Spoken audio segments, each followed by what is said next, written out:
بسم اللہ الرحمن الرحیم۔ اللہ کے نام سے شروع جو نہایت مہربان رحم والا۔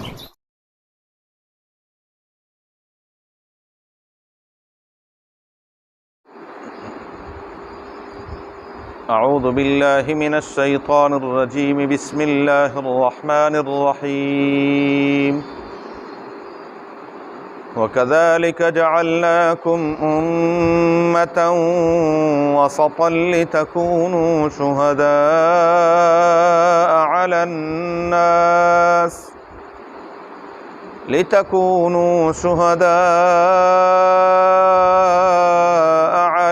النَّاسِ وَيَكُونَ الرَّسُولُ عَلَيْكُمْ شَهِيدًا۔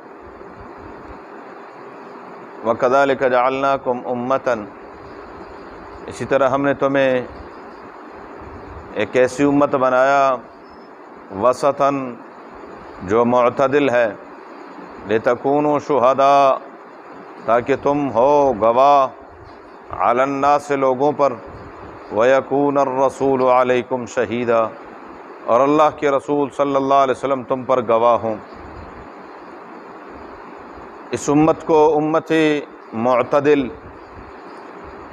اعتدال کے اعتبار سے کہ اس امت کے عقائد بھی معتدل، اعمال میں بھی اعتدال، عبادات میں بھی اعتدال، دیگر امتوں کے مقابلے میں۔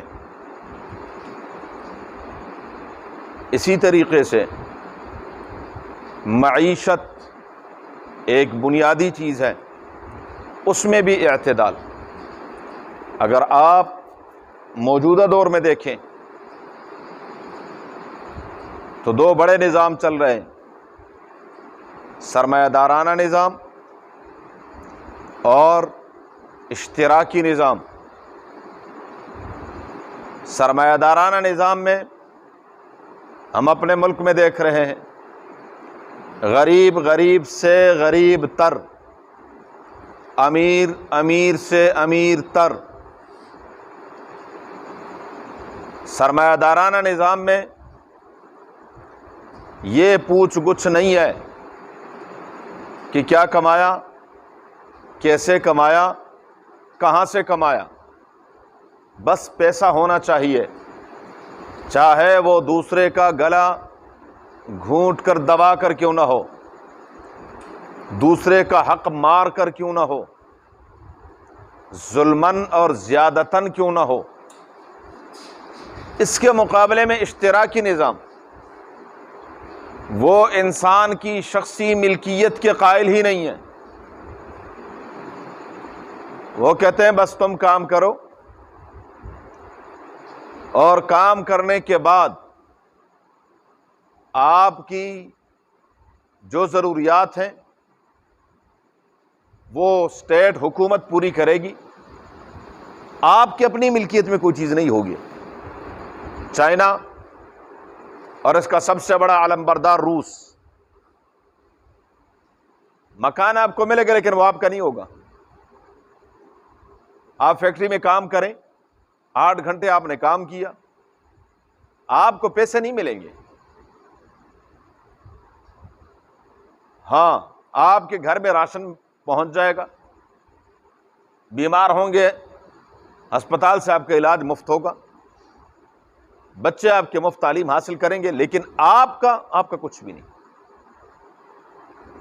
اس کے مقابلے میں اسلام کا نظام معیشت،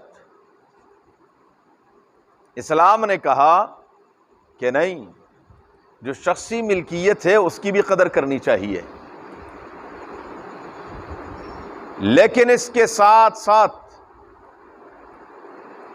آپ کمانے میں اور خرچ کرنے میں مختار نہیں ہیں، آپ کو کلی اختیار نہیں ہے کہ آپ جیسے چاہیں کمائیں اور جہاں چاہیں خرچ کریں، نہیں۔ قیامت کے دن جو بنیادی 4 سوال ہیں ان میں سے ایک سوال یہ ہے، پہلا سوال عن عمرہ فیما افنا، بتا انسان تو نے اپنی زندگی کہاں گزاری، وعن شبابہ فیما ابلا، اور زندگی کا بہترین زمانہ جوانی کہاں گزاری، اس کو کہاں آپ نے پرانا کیا۔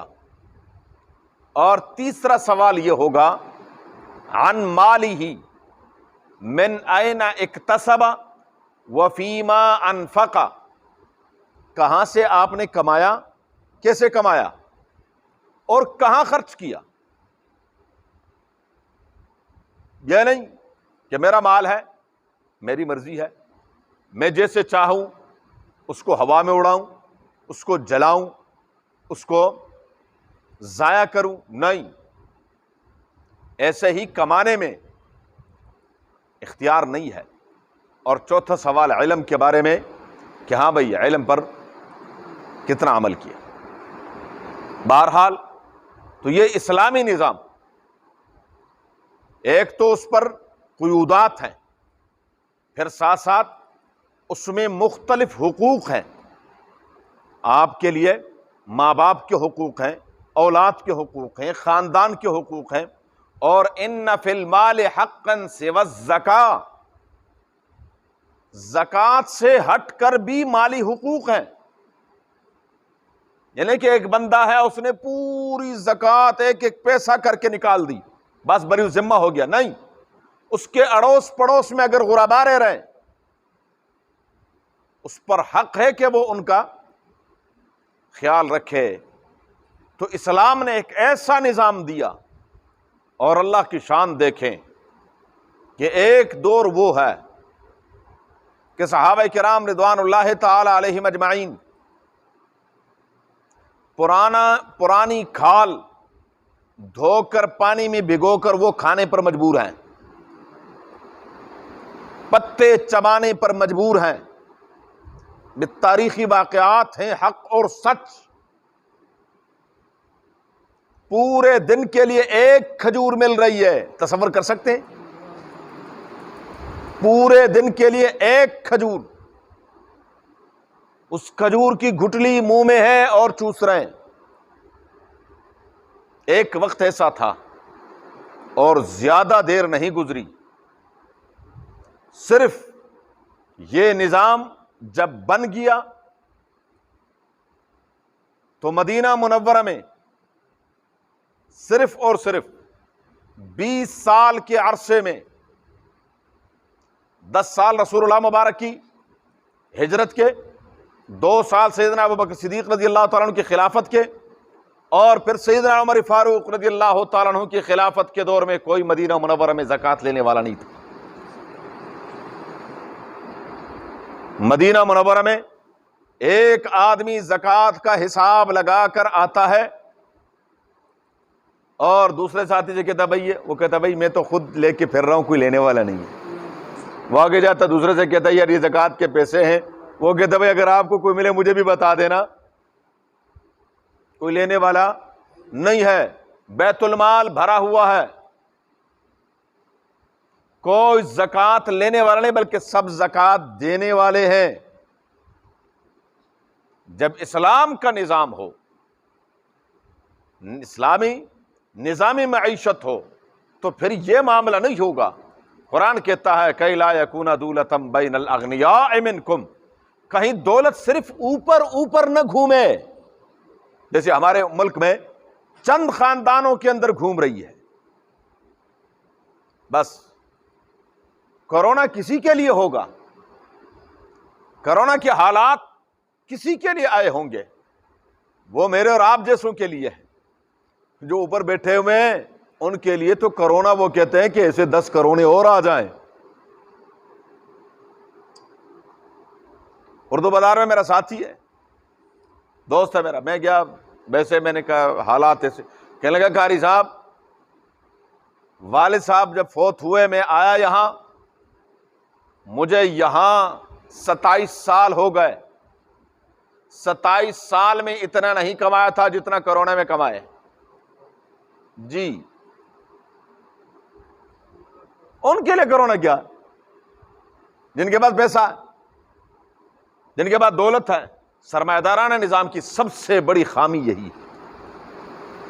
ادھر اشتراکی نظام، وہ کہہ رہا آپ کی ملکیت ہی کچھ نہیں ہے، یہ غلط. وہ کہتے ہیں سب برابر، اللہ نے سب کو برابر پیدا ہی نہیں کیا، آپ کون ہوتے ہیں برابر کرنے والے؟ وَرَفَعْنَا بَعْضَهُمْ فَوْقَ بَعْضٍ دَرَجَاتٍ لِيَتَّخِذَ بَعْضُهُمْ بَعْضًا سُخْرِيًّا. اللہ تعالیٰ نے بعض کو بعض پر فضیلت دی ہے. سب کی قوت ایک جیسی نہیں ہے، سوچنے کا انداز ایک جیسا نہیں ہے. آپ کیسے سب کو برابر کر رہی ہے؟ تو عین ظلم ہے، انصاف نہیں ہے. ہاں بنیادی ضرورت، بنیادی ضروریات اس میں سب برابر ہے. اس میں یہ نہیں ہے کہ جی سرمایہ دار کے لیے کچھ اور ہوگا اور غریب کے لیے کچھ اور ہوگا. جائیں نا آپ ڈیفینس میں کوئی ٹوٹی ہوئی سڑک تو مجھے دکھا دیں. ان کا حق ہے، میرا اور آپ کا نہیں ہے. وہاں پر کبھی لوڈ شیڈنگ ہوتے ہوئے تو دکھا دیں. یہ جو چیز ہے یہ ٹھیک نہیں. اسلام اس چیز کی مخالفت کرتا ہے. تو اسلام کا نظام اعتدال معیشت میں، معاشرت میں، رہن سہن. اس کی چھوٹی سی مثال میں عرض کروں عورت کے حوالے سے. یہود عورت کو انسان تک نہیں سمجھتے تھے، خصوصاً ماہواری کے ایام میں تو الگ ایک کمرے میں اور دور سے کھانا وہاں پھینک دیتے تھے. گندی ہے یہ. ہنود کا دیکھ لیں، ان مشرکین ہندو کا. اگر عورت بیوہ ہو گئی ہے، حق یہ ہے کہ اس کو بھی خاوند کے ساتھ جلا دیا جائے، زندہ جلا دینا چاہیے. نہیں تو ساری زندگی، یہ جو ہمارے ہاں بیوگی کا تصور ہے، کوئی بیوہ اگر شادی کر لے، ہمارا معاشرہ کیا کہتا ہے؟ پھر داد دیتا ہے نا. ہاں جتنا مرضی زنا کرتی پھر کوئی مسئلہ نہیں ہے، لیکن جائز اور حلال طریقے سے وہ شادی نہیں کر سکتی بیچاری. لیکن اسلام نے کیا ہے؟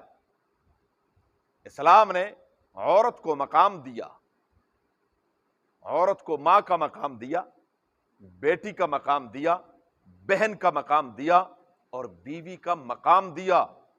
نبی کریم صلی اللہ علیہ وآلہ وسلم نے فرمایا تم میں سے بہترین اخلاق والا وہ شخص ہے جو اپنے گھر والوں کے ساتھ اچھے اخلاق سے ملتا جلتا ہے.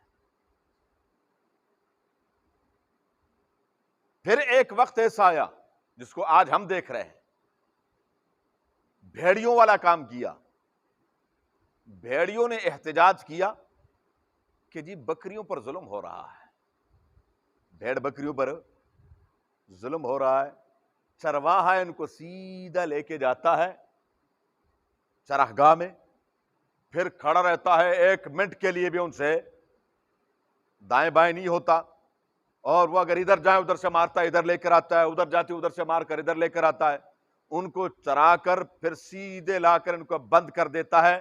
ان کی آزادی سلب کر لی گئی ہے اور ہم یہ ظلم مزید برداشت نہیں کر سکتے، لہذا ان کو آزادی دلائی جائے. اب جب آزادی دلائی گئی پھر انہوں نے جو کیا، یہی کام یورپ نے عورت کے ساتھ کیا. ظلم ہے. عورت کو گھر کی 4 دیواری کے اندر بند کیا ہوا ہے، اس کو آزاد کرو. یہ کیا ہے؟ اس نے چہرہ ڈھانپا ہوا ہے، اس کا چہرہ کھلا ہوا ہونا چاہیے. اور میرے خیال میں جتنی عورت کو ذلیل کیا ہے یورپ نے، شاید کسی چیز کو ذلیل کیا ہو. لیکن اس کو آج کی عورت عزت سمجھتی ہے.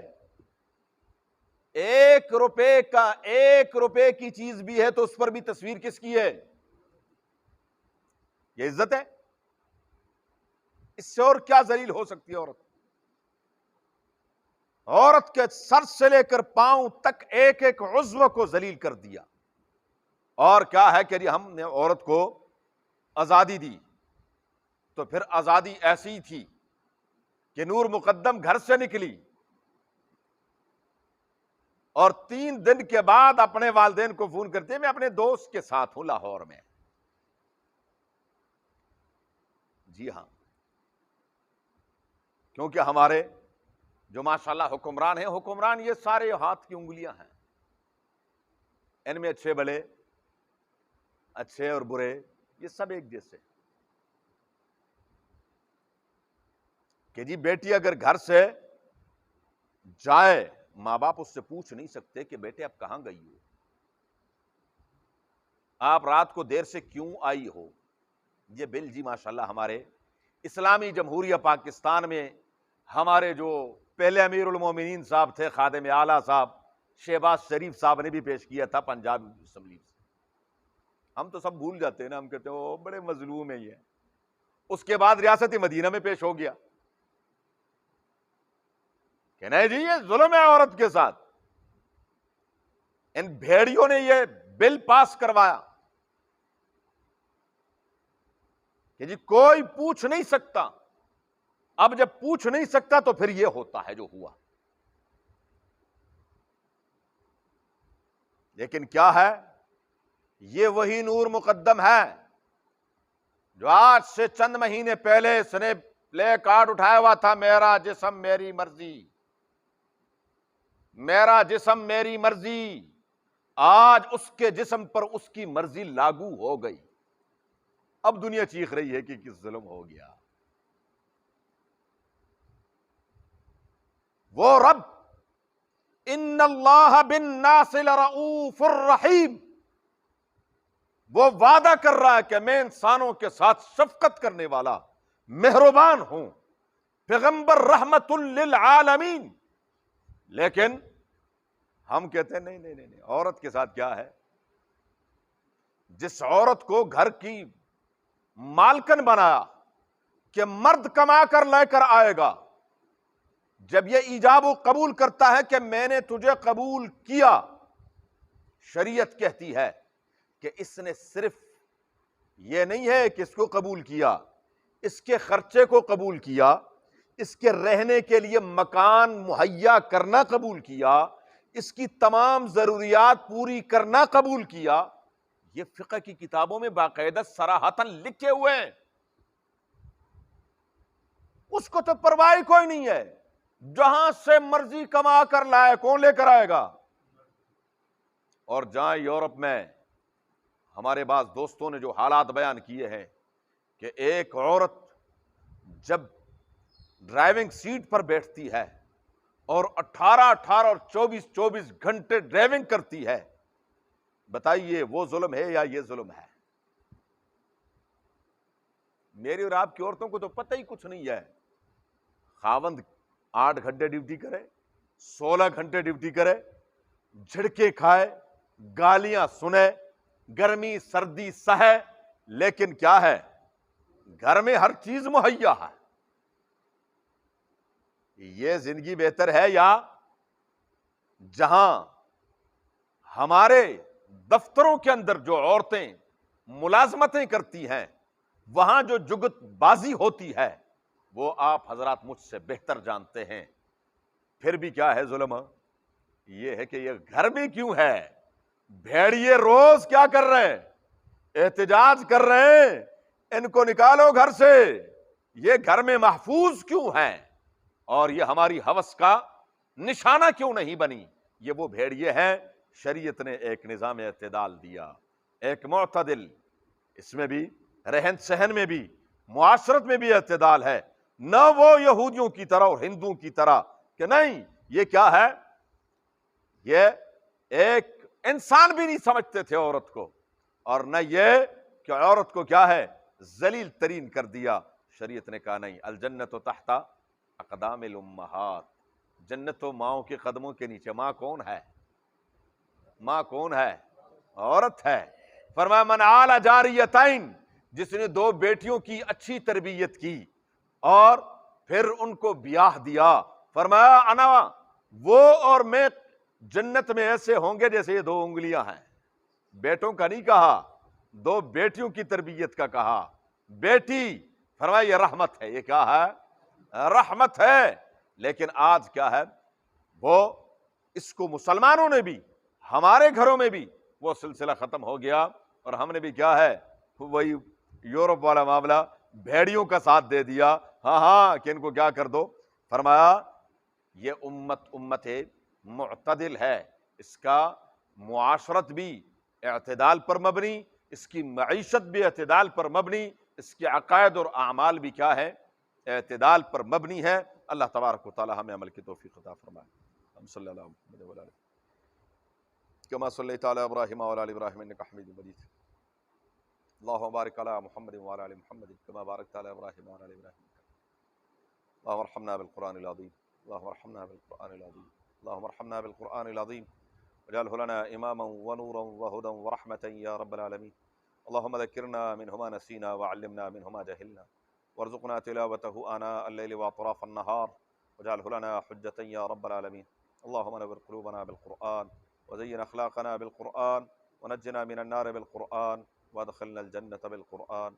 اللهم حصل مرادنا ويسر أمورنا, اللهم حصل مرادنا ويسر أمورنا, اللهم حصل مرادنا ويسر أمورنا بجاه حبيبك المصطفى ونبيك المرتضى صلى الله عليه وآله وأصحابه أجمعين برحمتك يا الله. جزاكم الله.